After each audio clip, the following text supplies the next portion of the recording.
સુરત શહેરમાં એક વિસ્તારને ઝોન બદલવાનો કારસો સામે આવ્યો છે।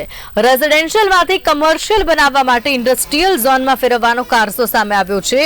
શહેરના સ્થળીય હેમાદ ગામ જે હાલ રેઝિડેન્શિયલ ઝોનમાં છે।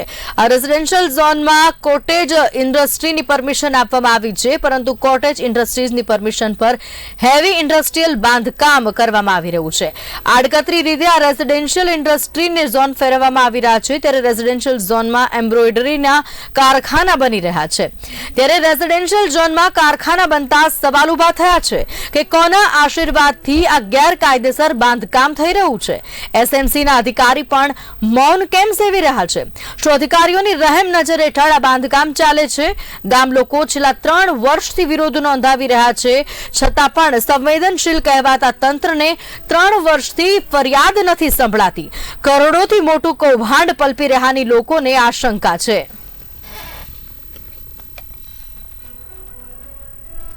अधिकारीओनी रहम नजर हेठळ आ समग्र कारસો ચાલી રહ્યો છે। છેલ્લા 3 વર્ષથી ફરિયાદ નોંધાવી છે। રેઝિડેન્શિયલ કહેવાતા ઝોનમાં ઇન્ડસ્ટ્રીયલ બાંધકામ અહીંયા કરવામાં આવ્યું છે। માત્ર કોટેજની પરમિશન હતી, પરંતુ અહીંયા તો આખું ને આખું કમર્શિયલ વિસ્તાર ઉભો કરવામાં આવી રહ્યો છે, કારખાના બનાવવામાં આવી રહ્યા છે। ત્યારે સ્થાનિકોએ વારંવાર રજૂઆત કરી છે, ફરિયાદ કરી છે, પરંતુ નિંભર તંત્રના કાને આ ફરિયાદો પણ પડતી નથી। સણિયા હેમાદ ગામ કે જે રેઝિડેન્શિયલ ઝોનમાં છે, ત્યાં ઇન્ડસ્ટ્રીયલ બનાવવાની કારસો અહીંયા ચાલી રહ્યો છે।